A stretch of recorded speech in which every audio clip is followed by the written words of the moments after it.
আসসালামু আলাইকুম, আশা করছি তোমরা সবাই ভালো আছো। সো আজকে আমাদের কনসেপ্টটার নাম হচ্ছে কিভাবে একটি ত্রিকোণমিতিক অনুপাতের সাহায্যে বিভিন্ন ত্রিকোণমিতিক অনুপাতের মান বের করা যায়। এক্ষেত্রে দুইটা প্রসেস, একটা হচ্ছে সিকিউ আর একটা হচ্ছে এমসিকিউ। সো আমরা নিশ্চয়ই জানি এমসিকিউর জন্য আমরা সর্বোচ্চ 1 মিনিট পাবো, এর বাইরে তো আমরা পাবো না। সো এমসিকিউর জন্য আমরা কোণের সাহায্যে বের করতে হবে, ত্রিভুজের সাহায্যে করলে ওইখানে আমাদের অতিভুজ, ভূমি অথবা লম্ব বের করতে হয়। চলো দেখি কিভাবে করা যেতে পারে। ওকে, এখানে একটি মান দেওয়া আছে, tan থিটা সমান সমান 1/√3 হলে cos থিটার মান কত।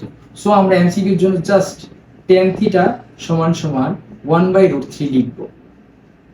এখন এখান থেকে থিটাটা লিখব, টেনটা এই পাশে ছিল, এই পাশ থেকে ওই পাশে চলে গেলে tan ইনভার্স হয়ে যাবে, tan ইনভার্সে পরিণত হবে এবং এর সাথে মানটা ছিল 1/√3। এখন আমরা জানি tan 30 ডিগ্রির মান 1/√3, তার মানে এখানে আমরা লিখে ফেলবো 30। আর তোমরা যারা এটা না বুঝো তাহলে তোমরা এটা ক্যালকুলেটর ইউজ করতে পারো, শিফট দিয়ে tan থিটার মধ্যে ক্লিক করবা, তাহলে tan ইনভার্স পাওয়া যাবে। ওকে, তাহলে এখানে আমরা পাইলাম কত, tan 30 ডিগ্রি। এখন আমাদের cos থিটার মানটা চাইবে, সুতরাং cos থিটা সমান সমান আসবে কত, cos 30 ডিগ্রি। এখন cos 30 ডিগ্রির মান কত ক্যালকুলেটর ইউজ করলে পাবা, cos 30 ডিগ্রির মান √3/2। এই তো, এত 30 সেকেন্ডের ভিতরে তোমরা এমসিকিউটা সলভ করে ফেলতে পারো।